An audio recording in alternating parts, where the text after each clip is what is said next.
Welcome back to the Circular Economy Excellence Podcast. This podcast empowers you with insights, strategies, and inspirations that drive meaningful transformations toward a truly circular economy. I'm your host, Henrik Ved Jensen. I'm the author of Circular Economy Opportunities and Pathways and an industry managing partner at DXC. In today's episode, we are exploring something truly transformative, the critical role of business ecosystems in achieving circularity. Drawing on 5 articles from my Circular Bytes newsletter, we'll discover why no single company can close the loop alone. True circular success depends on vibrant networks of partners, spanning suppliers, designers, repair specialists, and waste handlers, all working together to keep valuable resources flowing. To make these insights come alive, I take an innovative approach. I have Gen AI-fied the content by having AI create a dynamic discussion between 2 artificial persons.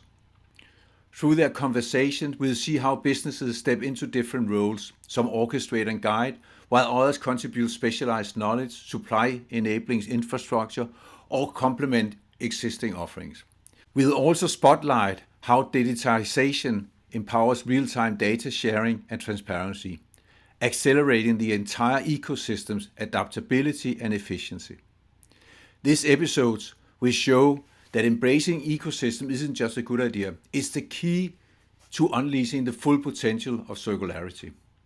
By finding the right partners, rethinking product designs, developing effective take-back strategies, and embracing a culture of cooperative innovation, companies can transform what might seem like the daunting challenge into a powerful, sustainable opportunity. Get ready for an exciting conversation as we witness artificial minds debating the nuances of circular business ecosystem. Let's jump in.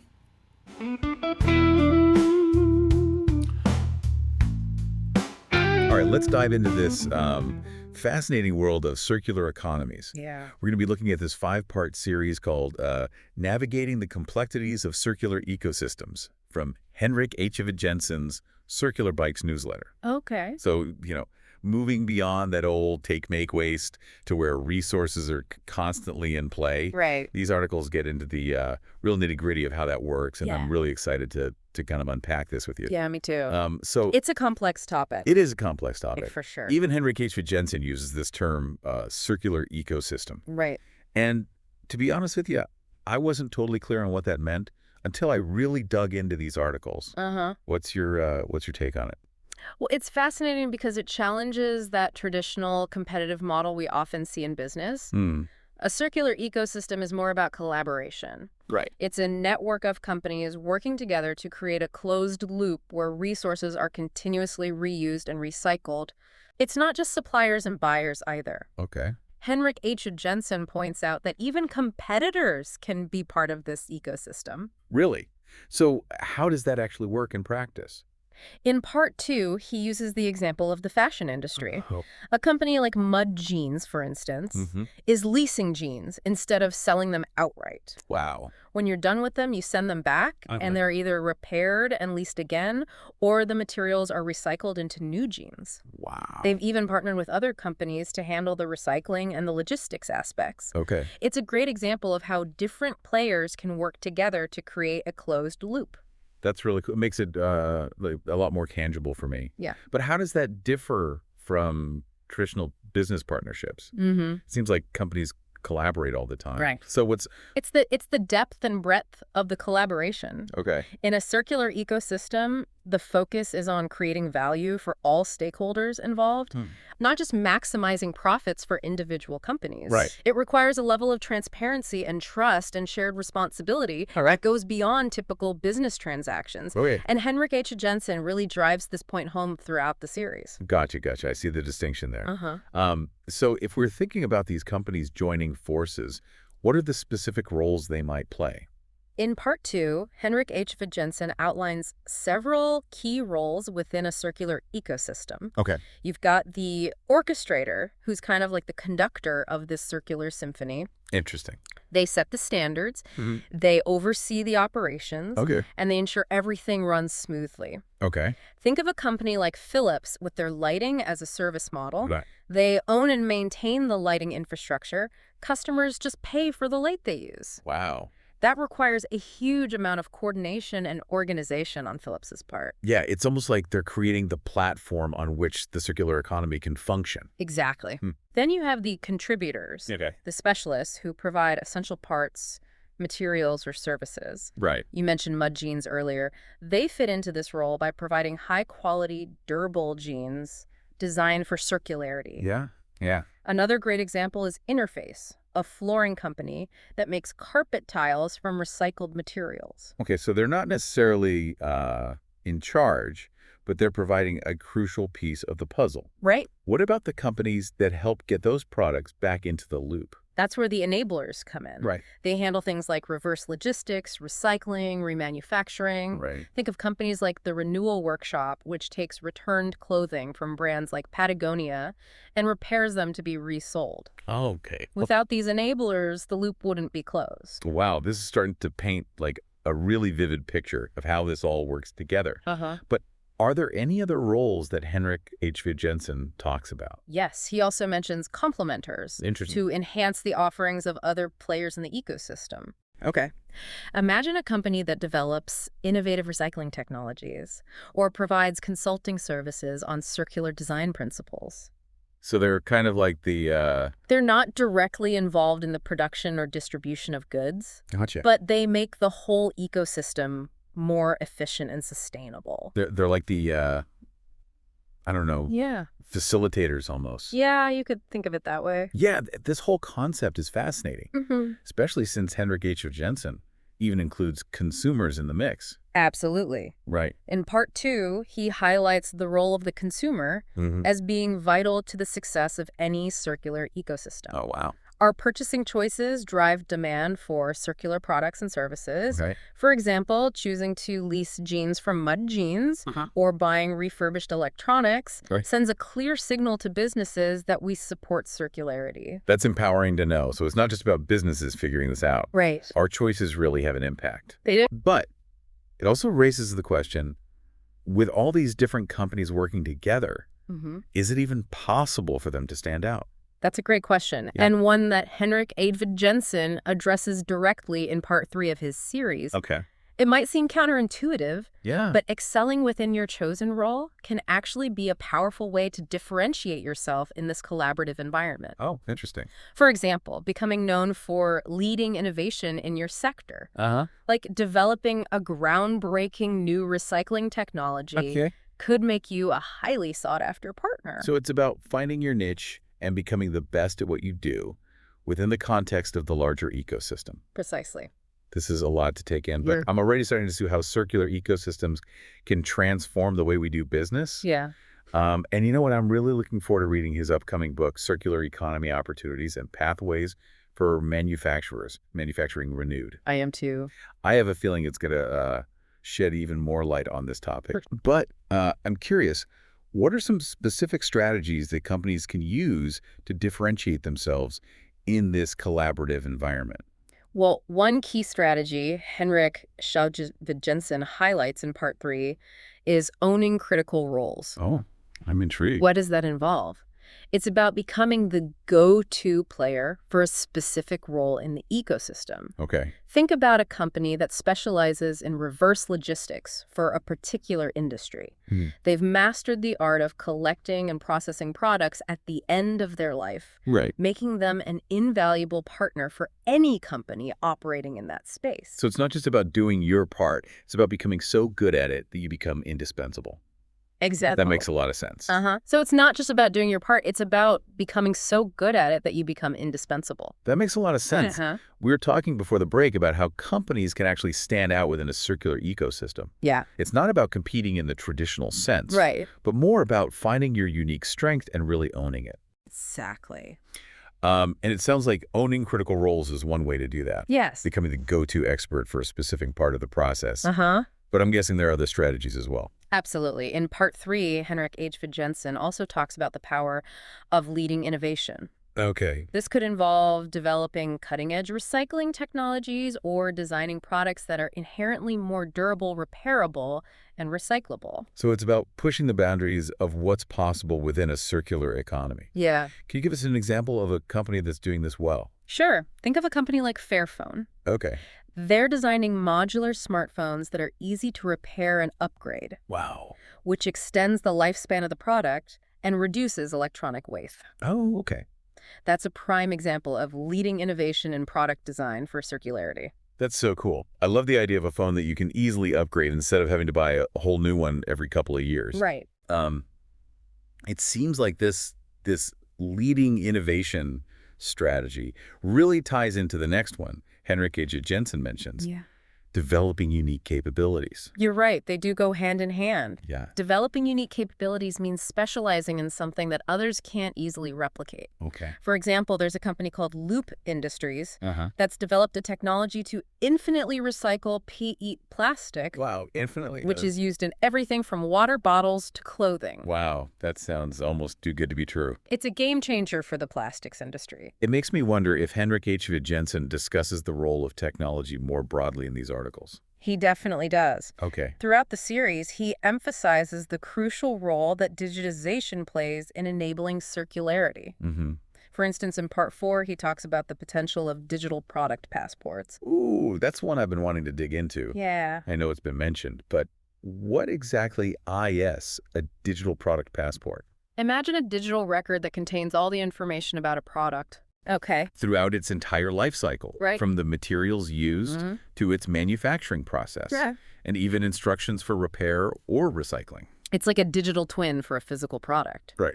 That seems incredibly useful for tracking materials and ensuring they stay in the loop. Exactly. Yeah. It can help optimize the use of resources, track products throughout the supply chain, Okay. and make recycling and remanufacturing much more efficient. So, are there companies already using digital product passports? It's still an emerging technology, Okay. but we're seeing early adoption in industries like electronics and textiles. Uh-huh. For example, Avian is using digital water bottles to track their bottles throughout their life cycle Yeah. and encourage recycling. That's amazing. So even a simple water bottle can become part of this interconnected digital ecosystem. Absolutely. Wow. And it's not just about product passports. Right. Henrik H. Jensen also talks about the importance of investing in other digital capabilities. Such as the Internet of Things, IoT, and artificial intelligence, AI. So it's about leveraging the power of technology to optimize the circular economy. Right. It seems like this could be a game changer, but I also wonder about the practicalities of it all. You're right to raise that point in part 5. Henrik H. Jensen shifts gears to focus on the practical steps companies can take to actually implement these circular principles. Okay, great. He starts by emphasizing the importance of identifying potential ecosystem partners. Okay, so this goes back to that idea of collaboration, Exactly. finding the right players to work with. He encourages companies to think outside the traditional box. Mm-hmm. Don't just look to your usual suppliers and customers. Consider collaborating with recycling experts, technology providers, research institutions, even your competitors. So it's about building a network of collaborators who share your vision for circularity. Exactly. That makes a lot of sense. Uh-huh. What are some other practical steps he recommends? Well, he also talks about the importance of rethinking product and business model design for circularity. Okay. This means designing products for longevity, repairability, and recyclability from the get-go. Mm-hmm. He even suggests exploring new business models like leasing or subscription services. So instead of selling products outright, Right. companies would retain ownership and responsibility for their end-of-life management. Exactly. That seems like a pretty radical shift. It is a shift, but it aligns perfectly with the principles of circularity. It incentivizes companies to design products that last longer and are easier to repair, reuse, or recycle. Okay, that makes a lot of sense. Uh-huh. So designing for circularity and finding the right partners, are there any other key steps that Henrik H. Jensen highlights?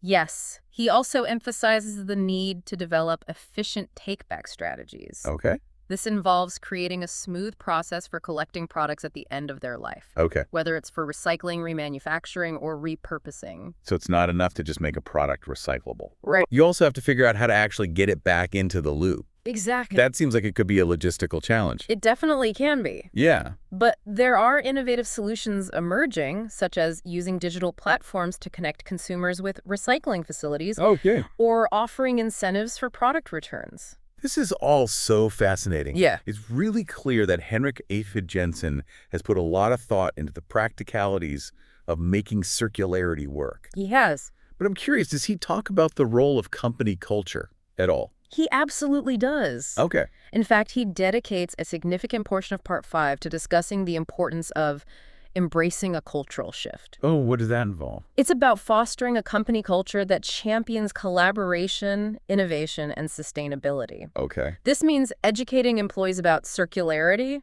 encouraging open dialogue and idea sharing, and empowering them to be part of the solution. This is about creating a mindset shift within the company where circularity is embedded in the DNA of the organization. Exactly. It's about moving beyond just checking boxes and truly integrating circularity into the company's values and operations. This has been such an insightful conversation. Oh, yes. I feel like we've only just scratched the surface of what Henrik Eichfeld Jensen covers in these articles. Yeah, me too. But I'm ready to keep going. Okay. So I'm ready to keep going. Okay. As we wrap up our deep dive into circular ecosystems, Yeah. I'm really struck by the potential for positive change. Right. Henrik Eichfeld Jensen paints such a compelling picture in these Circular Bites articles. He does, yeah. It's not just about environmental sustainability, Right. though obviously that's a huge part of it. Of course, yeah. Circularity also has the potential to transform business models and even like entire industries. Absolutely. We've talked about the roles companies play, Yeah. the strategies they can use to stand out, and even like the crucial part we all play as consumers. Right. But what about the bigger picture? What kind of future does Henrik Eichfeld Jensen envision if we truly embrace this shift? Well, in Part 5, he argues that a successful transition to a circular economy requires a fundamental change in mindset. Okay. It's about moving away from the linear take, make, waste model that's dominated for so long Right. and embracing a more cyclical approach where resources are constantly in play. That resonates with me. Yeah. It feels like a much more holistic and interconnected way of thinking about business and resource management. Absolutely. And he's not just talking about theory here. Okay. Henrik Eichfeld Jensen lays out specific actions that companies can take right now to start embedding circularity into their operations. Right. We touched on some of those practical steps earlier, like identifying potential ecosystem partners and designing for circularity. Right. But what about the challenges? It seems like such a massive undertaking. It is. Does Henrik Eichfeld Jensen address that at all? It is. He definitely acknowledges the challenges. Okay. In fact, he dedicates a whole section of Part 5 to outlining the potential roadblocks and offering solutions. Okay. What kind of roadblocks are we talking about? Well, one of the biggest challenges is the need for upfront investment in new technologies, infrastructure, and training. Right. Transitioning to a circular economy requires companies to rethink their entire operations, which can be costly and time-consuming. So it's not a quick fix. Not exactly, but Henrik Eichfeld Jensen argues that the long-term benefits far outweigh the initial costs. Think about the potential cost savings from reduced waste, increased resource efficiency, and access to new markets. That's a good point. Yeah. It's an investment in a more sustainable and resilient future. Right. Both for businesses and the planet. Exactly. But are there any other challenges he highlights? Another key challenge is the need for collaboration on a scale we haven't really seen before. Circular ecosystems rely on cooperation between businesses, governments, and even consumers. Right. This requires a high level of trust, transparency, and shared goals. Makes sense. Which can be difficult to achieve. It seems like building those relationships and establishing that shared vision is crucial. It is, for making this work. So does Henrik Eichfeld Jensen offer any guidance on that? He does. He emphasizes the importance of open communication, clear agreements, and a willingness to share knowledge and resources. He also suggests starting small. focusing on building trust Right. and demonstrating the value of collaboration through pilot projects. That's a practical approach. It is. It's about taking incremental steps and building momentum over time. Yeah, exactly. As more companies adopt circular practices and demonstrate their success, it will create a ripple effect throughout the economy. Hopefully. It's inspiring to think about the possibilities. It is. It makes me even more excited to read Henrik H. Jensen's new book, Circular Economy Opportunities and Pathways for Manufacturers. Right. Manufacturing Renewed. Me too. I have a feeling it's going to be packed with even more insights and practical advice. For sure. This has been such an enlightening deep dive. It has been. I feel like I have a much better understanding of what circular ecosystems are, how they work, and why they're so important. Absolutely. It's definitely a topic that warrants further exploration. Absolutely. And we encourage you to do just that. Yeah. Check out Henrik H. Jensen's Circular Bites newsletter. And keep an eye out for his upcoming book. Yes. But for now, we'll leave you with this thought. Okay. How can you, as an individual, contribute to the shift towards a more circular economy? Yeah. Right. Even small changes in our daily lives can make a difference. They can. It's a question worth pondering. It is. Thanks for joining us on this deep dive into the fascinating world of circular ecosystems. Thanks for listening. I hope you enjoyed how these artificial minds helped digest the insights and brought these concepts to life. Now, let's highlight the key takeaways. Ecosystems enabled through circularity. No single company can close the loop alone. Partnerships across the entire value chain are essential. There will be multiple roles, but there will be one shared goal. Businesses can serve as orchestrators, contributors, enablers, complementers, or consumers, each adding unique value to the ecosystem's overall success. Digitization is a catalyst. You need to have real-time data sharing, transparency, cutting-edge technologies that is driving efficiency, fostering collaboration, and is unlocking new value proposition. It will also require a strategic shift. You need to re-evaluate product design. You need to form the right partnerships, implement effective take-back strategies, and embrace a culture of cooperation that pave the way for sustainable growth and innovation. Thank you for listening, and stay tuned for more inspiring insights as we continue to push the boundaries of the circular economy together.